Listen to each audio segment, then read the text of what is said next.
Presiden Amerika Serikat Donald Trump berencana mengirimkan pasukan yang bertugas melucuti senjata Hamas ke Gaza. Juga akan bertanggung jawab melatih pasukan polisi Palestina yang baru. Mengutip Tribun News pada 6 November, hal ini dilaporkan oleh sumber utama Axios baru-baru ini. Perlu diketahui, Amerika Serikat dikabarkan telah mengirimkan rancangan resolusi ke Dewan Keamanan PBB. Sekaligus telah disampaikan kepada negara-negara mitra sejak Rabu 5 November 2025 waktu setempat. Isinya usulan pengerahan pasukan keamanan internasional atau ISF ke Gaza selama 2 tahun. ISF nantinya akan bertanggung jawab melucuti senjata faksi-faksi perlawanan dan melatih pasukan polisi Palestina yang baru. Adapun pasukan yang masuk dalam ISF termasuk Mesir, Turki, Indonesia, dan Azerbaijan. Menurut usulan itu, keempat negara tersebut akan bertugas di bawah satu komando yang dipimpin Dewan Perdamaian yang diketuai Trump dan beranggotakan Tony Blair. Sebagai informasi akhir, belum ditetapkan tanggal untuk pemungutan suara atas rancangan usulan tersebut. Pertahanan udara berlapis Israel terpapar rudal Iran selama eskalasi baru-baru ini. Menteri Luar Negeri Iran Abbas Araghchi mengklaim bahwa kemampuan rudal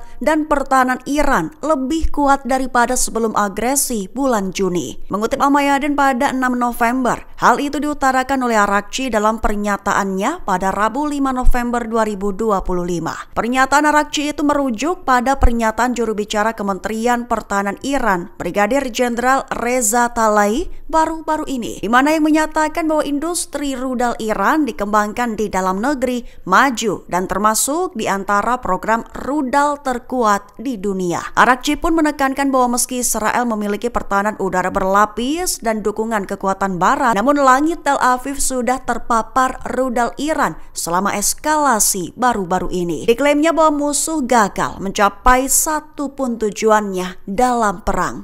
Pasukan gabungan dan sekutu tentara Sudan menolak permukiman baru yang disebutnya upaya menyamai negara, juga mengaku tetap siaga di garis pertahanan pertama Sudan. Mengutip sudantribun.com pada 6 November, hal ini diumumkan dalam pernyataan pers mereka pada Rabu 5 November kemarin. Lebih tepatnya diumumkan adanya penolakan terhadap solusi apapun yang menyamakan negara sah dengan milisi melanggar hukum. Pihaknya menegaskan dukungan penuh dengan landasan keinginan rakyat Sudan, di mana tegas menolak berdirinya permukiman tersebut. Juga memperbarui janji mereka untuk tetap siaga di garis pertahanan pertama Sudan, tepat hingga milisi dikalahkan dan keamanan serta stabilitas Sudan dipulihkan. Lebih dari itu, pernyataan tersebut juga menekankan pentingnya melanjutkan upaya kemanusiaan, mengungkap pelanggaran berat yang merupakan kejahatan perang dan genosida yang dilakukan oleh milisi, sekaligus akui akan tetap bekerja sama sepenuhnya dengan Mahkamah Kriminal Internasional atau ICC dalam penyelidikan.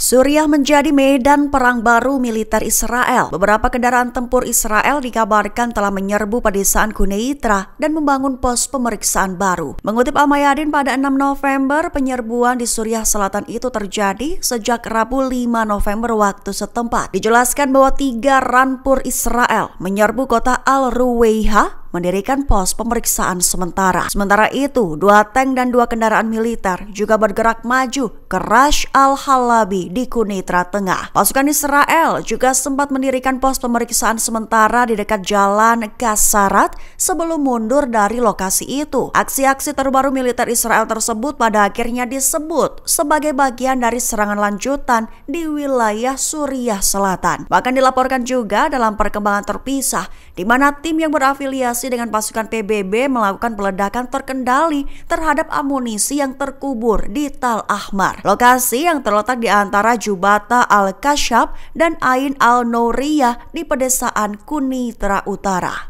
Israel dan Hamas dikabarkan telah melakukan negosiasi rahasia terkhusus tentang pemberian jalan aman bagi anggota Hamas yang terjebak di terowongan. Mengutip Kabarni pada 6 November, hal ini dilaporkan oleh sumber utama Kan pada Rabu 5 November malam. Lebih tepatnya dilaporkan bahwa Israel sedang melakukan negosiasi rahasia dengan Hamas melalui para mediator. Tujuannya untuk memberikan jalan aman bagi puluhan anggota Hamas yang terjebak di terowongan di kota Rafah, jalur Gaza Gaza Selatan, di mana dengan imbalan pengembalian jenazah tentara Israel Hadar Goldin yang tewas dan disita selama perang tahun 2014.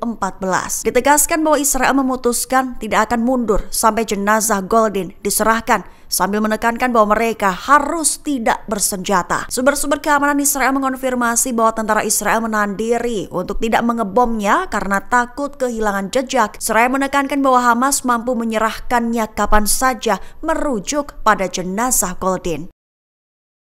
Download Tribun X sekarang, menghadirkan lokal menjadi Indonesia.